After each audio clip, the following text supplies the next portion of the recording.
At a science meeting in high-tech Monroe Building in New York, where scientists all around the world show their inventions and results of experiments, two old friends who are also rivals meet near a white table where they sit next to each other and observe new generation robots that are placed on the table. They proceed to start talking to each other about the robots. Greetings, Professor Higgins. How is the science meeting going for you? Are you having a good time?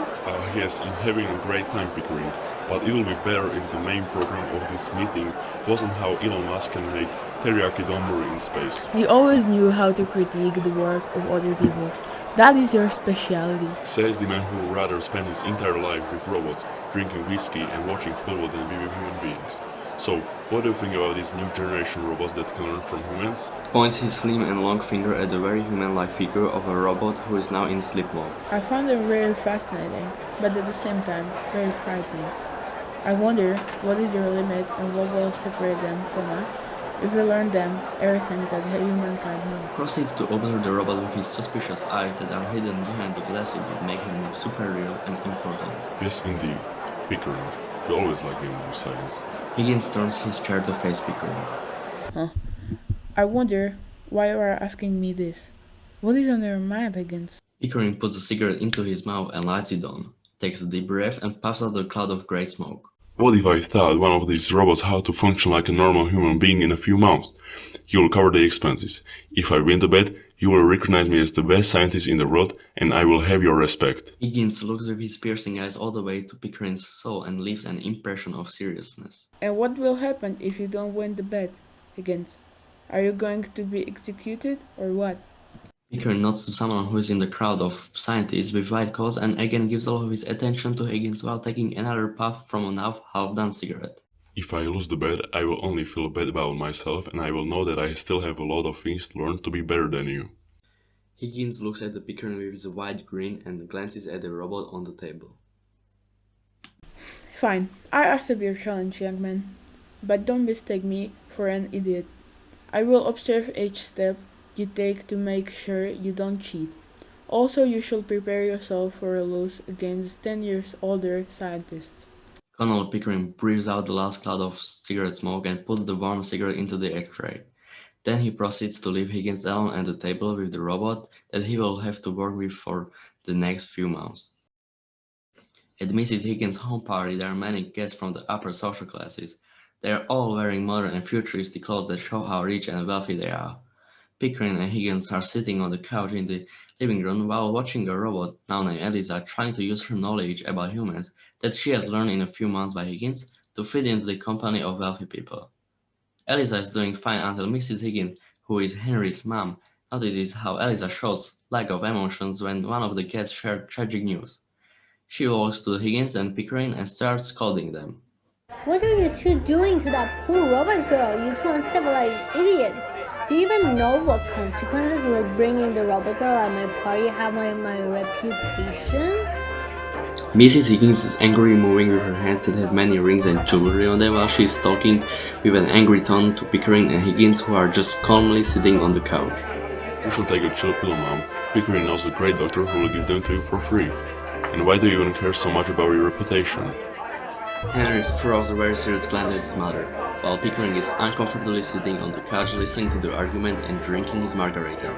You're right, son. I shouldn't worry about my reputation so much. But this robot girl is going to face a lot of problems if you will try to force her to act like a human being. What do you mean, Mother? Why do you think that our bet is going to cause her issues? She's just a robot that can learn how to mimic human behavior. Yeah, sure, she looks like a human, but she's still a robot. Did you ever wonder what makes us human? It's the way we learn and remember things that separate us from animals. By teaching her to talk, look, and behave like a human, you didn't make her body human, but her mind certainly. If you both are treating her as a human mimicking doll, then both of you are missing the point of your stupid bet. Did you even think about what will happen to her after you complete your bet? No. She will be stuck between the human and robot world. She will live without the ability to fit into either of those worlds. Henry and Pickering both look at each other. Then they proceed to stand from the couch to tell Eliza that they are leaving the party because it is too late. It's dark midnight in New York and Higgins, Pickering and Eliza are heading to Higgins' home for some rest after Mrs. Higgins' party at her home. Henry Higgins and Pickering are in the living room. Higgins is sitting in his brown armchair, wondering where his sweatpants are. Eliza found the sweatpants and proceeded to put them on the table in front of Higgins. Henry Higgins, not knowing that Eliza is in his living room, starts saying things that he shouldn't. My mother was right. This whole bed was just a stupid idea, and I am mourn for making it. Can you even imagine how much time and money we will save if we didn't do this stupid bed, Pickering?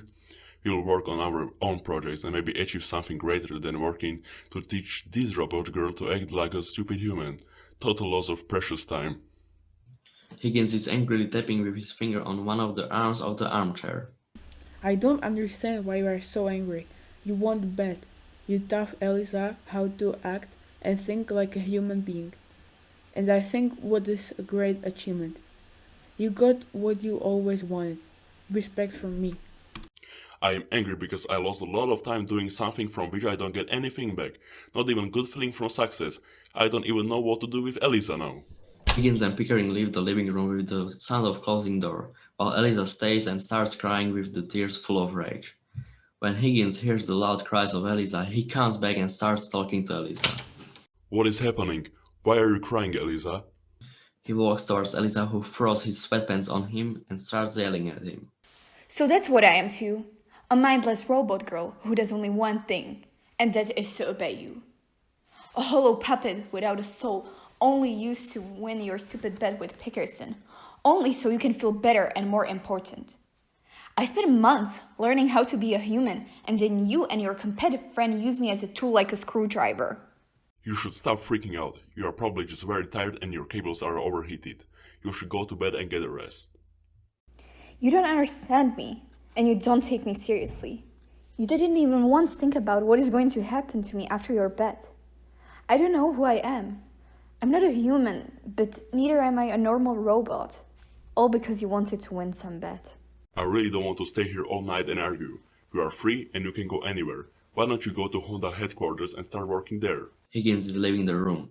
However, he turns around when Eliza asks one more question. Is this jewelry and chains that I'm wearing even mine? I don't want to steal any of these. Eliza looks at all of the rings and other jewelry. No, but you can keep the necklace if you want. I don't want your things. You can keep them. As you wish. Another money spent for nothing. Higgins throws the necklace into the fireplace that is included in the living room and angrily leaves the room, slamming the doors behind him. Eliza left Higgins' house after she had an argument with Higgins and went to Henry's mother's house to ask for help. Eliza was told to stay in the guest room that is upstairs while Mrs. Higgins angrily scolds Henry Higgins and Colonel Pickering, who came to her house looking for Eliza, for treating Eliza inappropriately. When she is finally told to come downstairs to have final conversations with Pickering. Greetings. I was summoned here to talk to Mr. Pickering and Mr. Higgins.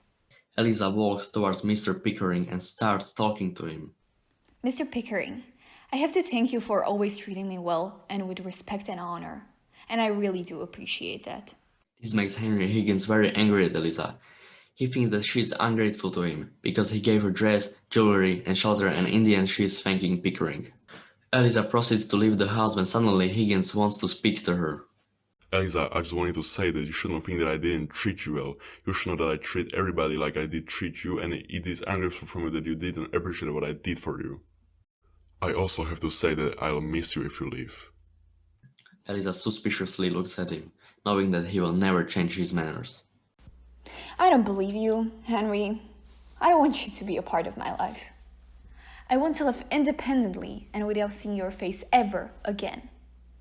I might as well join the robot department in Honda Industries, as you once recommended me, and help them develop new inventions.